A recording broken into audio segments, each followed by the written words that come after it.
What exactly is astrophage in Project Hail Mary? According to the original novel, the name astrophage was coined by Ryland Grace.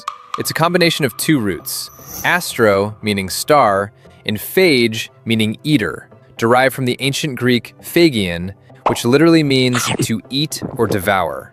In short, an astrophage is a biological organism that feeds on stellar energy. At only 10 micrometers in diameter, it's invisible to the naked eye, since humans can typically only see objects larger than 100 micrometers. Primarily composed of water, DNA, and mitochondria, it can be classified as a single-celled organism. Its body temperature is strictly regulated at 96.415 degrees Celsius. It absorbs heat from any object hotter than itself and converts that energy into mass. It's essentially a biological battery, but with terrifying efficiency and capacity. Just 0.5 grams of astrophage could power the entire city of New York for a whole year. This is exactly why it's used as starship fuel. However, when it clings to the surface of the sun to feed, the sun begins to dim, plunging Earth into a global cooling crisis. Rocky's home, Erid, faced the same fate, as the star 40 Eridani A was also infested. As these organisms migrate toward the sun, they discharge energy for propulsion, creating an infrared trail. This trail is the spectacular Petrova Line observed by humans. But do you know why the Petrova Line glows red? How did Rocky collect and breed astrophages? The novel doesn't describe the collection process directly, but we can infer it from the established facts. To collect astrophages, you need three things. 1. A Petrova Line in the star system. 2. Dedicated collection hardware. 3. The ability to fly in space. According to Rocky, 40 Eridani has a Petrova Line. They are more than capable of building the equipment. Their ship originally had a sampler, but a design flaw caused it to fall off during the journey. They also have a space elevator connecting the surface to orbit. This gives them easy access to space. Therefore, they were fully capable of intercepting and collecting astrophages. As for breeding them, that was even easier. The Iridians just needs to put the astrophages into a metal container filled with carbon dioxide. Then, they drop it into Erid's ocean. Erid's surface temperature is 410 degrees Fahrenheit, but with an atmospheric pressure of 29 bars, the water stays liquid. This temperature is far above the astrophage's critical threshold of 205.5 degrees Fahrenheit. The astrophages can constantly absorb thermal energy. They use the carbon dioxide in the container to reproduce rapidly. This natural advantage was so massive that Grace remarked, "Erid was born on third base." Because the ocean of Erid is an inexhaustible energy reservoir. Can you imagine what the oceans of Erid look like? Watching Project Hail Mary? The AO3 tags come to life. Everyone found their space. The Monster F***er and Xeno Shipper? Welcome home. Hi, Grace. Megalophobia crowd? You're getting fed today. Even the Interstellar Fairy Tale fans finally found their inner peace. And for the Golden Retriever lovers? Well, there are no dogs, but Rocky is the ultimate good boy.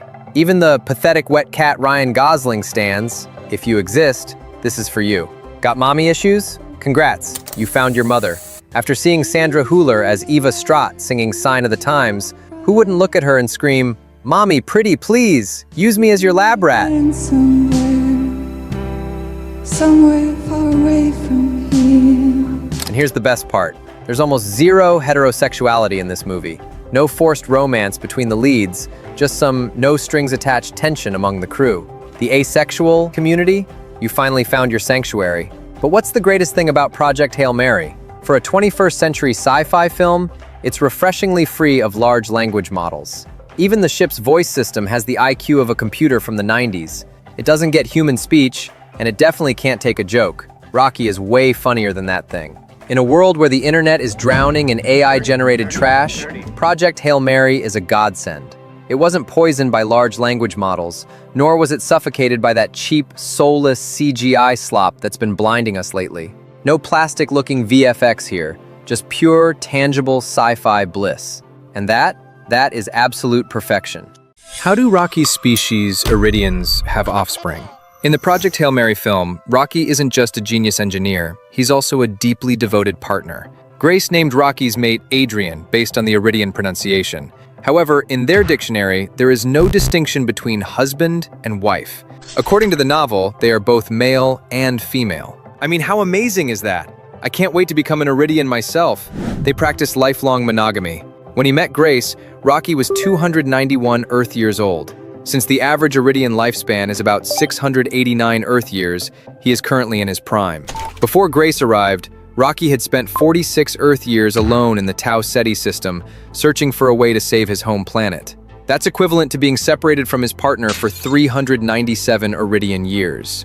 Although they are lifelong partners, Rocky often worried that Adrian might have moved on, given that he had essentially vanished. After all, Iridians are paralyzed while they sleep and need someone nearby to keep watch. While they don't have children yet, Iridians do reproduce. Two partners lay eggs next to each other, their version of sexual intercourse. And yes, it happens through the only opening in their bodies, the same one Rocky uses to eat.